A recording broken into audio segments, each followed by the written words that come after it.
Bienvenue au Château Le Bon Pasteur, à Pomerol, en France, parce que c'est dans cette maison où nous sommes que je suis né. Alors je suis né un 24 décembre 1947, donc il y a 65 ans et 3 mois à peu près, et voilà, et j'y suis encore. Alors comment on peut expliquer un parcours comme le mien? Bon, d'abord, vous voyez que je suis né quand même dans les vignes, au milieu des vignes. D'ailleurs, quand j'étais petit, je pensais que le monde était fait de vignes.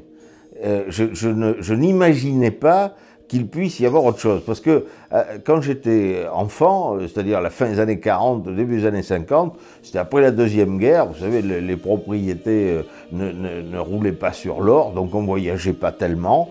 Et en fait, quand je voyageais principalement entre Pomerol, Libourne ou Bordeaux, et je voyais des vignes partout. Donc je pensais qu'il y avait des vignes partout. Bon. J'ai appris assez rapidement d'ailleurs qu'il n'y avait pas que des vignes dans le monde, mais c'était quand même un départ. Ça explique peut-être quelque chose. Ensuite, mon père m'avait toujours dit que je m'occuperais de la propriété, parce que j'ai toujours eu, comment dire, le sentiment de la terre, de la nature, par mon grand-père d'abord et par mon père ensuite. Alors j'ai toujours aimé ça, j'ai toujours aimé être dans les vignes, dans la terre, travailler dehors, j'aimais ça quand j'étais gamin. Bon.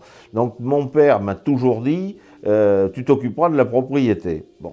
Et j'aurais pu, à l'âge de 14 ans, parce que quand j'étais jeune, le travail était légal à partir de 14 ans, maintenant c'est 16, mais à mon époque c'était 14, donc j'aurais pu à l'âge de 14 ans aller travailler dans les vignes avec mon père.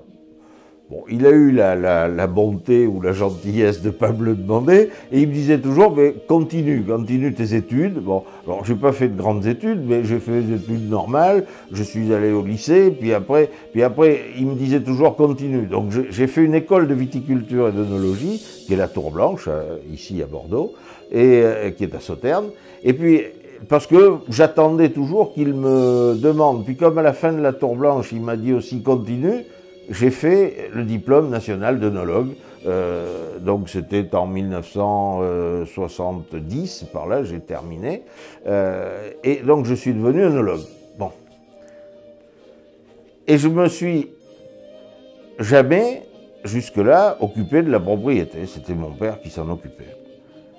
Il se trouve qu'en faisant mes études d'œnologie, j'ai rencontré une jeune fille qui faisait médecine au début et qui est venue faire œnologie, qui est devenue ma femme et qui est œnologue aussi. Bon, alors après, 2 œnologues sur la propriété, c'était beaucoup.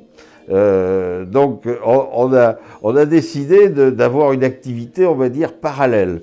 Et cette activité parallèle, c'était un laboratoire d'œnologie, parce qu'à l'époque, le conseil dont je parlerai un peu plus tard n'existait pas.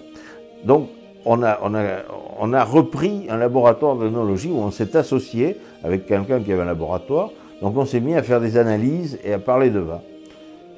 Moi, le laboratoire, c'était pas trop mon feeling. J'étais pas un homme de laboratoire, j'étais pas un homme de blouse blanche. Moi, j'aimais bien le terrain, j'aimais bien les vignes, j'aimais bien les vins. Donc, je me suis mis à déguster beaucoup de vins. Et je me suis mis à parler beaucoup plus de vignes que ça ne se faisait à cette époque-là par les œnologues. Bon, ça a été le début. Et puis, tout simplement, je me suis aperçu qu'il y avait une demande, où il y avait un besoin auprès de certains viticulteurs, et notamment les jeunes générations, d'en savoir plus et de progresser et de comprendre comment on pouvait progresser. Donc, j'ai eu des clients privilégiés comme ça avec qui je discutais, avec qui on passait des heures et des heures à essayer de refaire le monde et la viticulture. Et puis voilà, puis je pense que donc ça c'était, comme je vous ai dit, ça a commencé il y a 40 ans, puis c'était en 1973, pour les vendanges 1973. Et puis au bout d'une dizaine d'années, les gens commençaient à demander un petit peu plus de conseils, un petit peu plus de dégustation. Dans les années 80 sont arrivés les médias qui n'existaient pas avant. Donc les médias qui sont mis à déguster, qui sont mis à parler des vins. Donc ces dégustations et ces notations, même si elles ne sont pas toujours très bonnes, ont créé une certaine émulation dans les propriétés. Ce qui fait que les gens de plus en plus se posaient la question de la qualité. Ce qu'il faut savoir, c'est que il y a 40 ans, le mot qualité, ça n'existait pas. On faisait du vin et on essayait d'éviter les problèmes. On ne cherchait pas à faire des bons vins. Le problème, c'était les mauvais goûts, l'acidité volatile, les déviations levuriennes ou bactériennes, enfin tous les accidents qu'il pouvait y avoir, et on ne parlait pas de qualité. Aujourd'hui, si vous faites le tour de la planète, vin, le premier mot qu'on vous dira, c'est que nous, on fait des vins de qualité.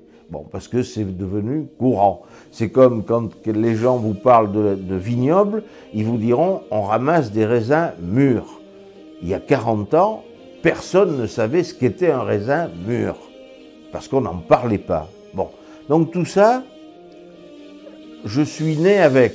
Je ne vais pas dire que je l'ai fait naître, un petit peu peut-être, mais je suis né avec.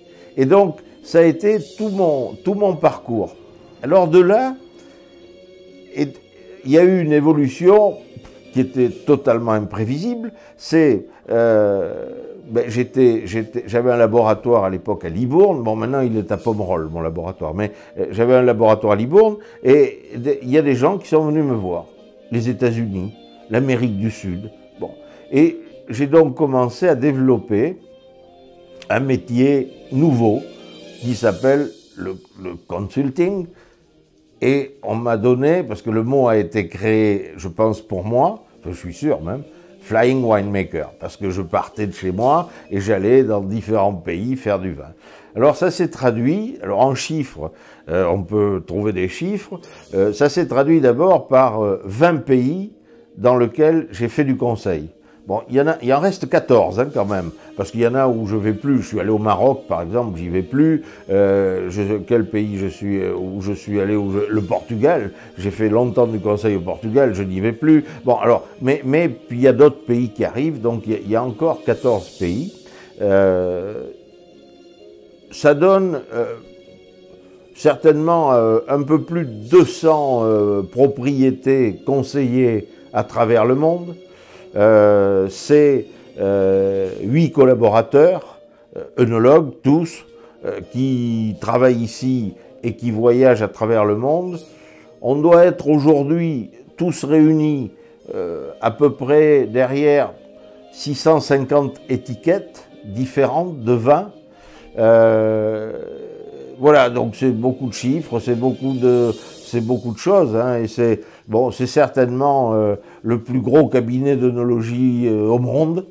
Il n'y a pas de doute, parce que je pense qu'il n'y a pas un autre cabinet où il y a, parce que il y a 8 collaborateurs, mais je suis œnologue, donc je suis le 9e, et Dany Rolland est œnologue aussi, donc elle est la 10e, donc on est 10 œnologues regroupés dans la même structure, et tous nous travaillons ensemble.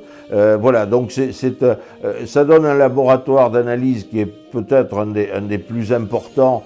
Alors aujourd'hui, dans les laboratoires, il y a eu des regroupements de labos il y a plusieurs structures qui analysent au même endroit. Donc je pense qu'aujourd'hui, en termes d'échantillons, il y a plus gros que nous, mais je pense qu'on a été pendant 30 ans, on a été le plus gros laboratoire d'œnologie. Voilà, donc c'est une affaire d'œnologie qui a des dimensions assez importantes, qui est née par le temps. 40 ans, c'est long aussi. puisque ma première vinification, c'était 1973 en tant qu'œnologue, et la dernière c'est 2012, donc ça fait 40 vinifications. Voilà, donc si je cumule les vinifications entre l'hémisphère nord et l'hémisphère sud, j'ai la vinification en Amérique du Sud cette année, c'est-à-dire celle que nous faisons en ce moment, j'ai 65 vinifications, c'est-à-dire le même nombre de vinifications que mon âge. Ça ne m'arrivera qu'une fois, puisque la prochaine fois ce sera la 66e et j'aurai pas encore 66 ans. Donc voilà, c'est un chiffre amusant et drôle, mais donc c'est beaucoup de choses, c'est beaucoup de vins, c'est beaucoup de voyages, mais je suis toujours aussi enthousiaste. J'adore ce que je fais, j'adore me balader dans les vignes, j'adore marcher dans les vignes, j'adore regarder. Je pense que, vous savez, quand on sait de quoi on parle, et quand on a une certaine facilité à apprécier les choses, à regarder les choses, et à les apprécier, on aime ça. Alors j'ai deux passions, c'est le vignoble, parce que j'adore les vignes, et ma deuxième passion, c'est l'assemblage, c'est-à-dire goûter différents lots de vin et essayer de trouver la meilleure synergie. Bon, on m'accorde quelques qualités dans ce domaine, c'est certainement ce qui fait encore la réputation de Michel Rolland. Et puis, le bonhomme est encore en assez bonne santé, donc il peut voyager, il peut manger, il peut boire, il peut tout faire, il résiste. Donc voilà, tant que je serai résistant, vous m'aurez en face de vous.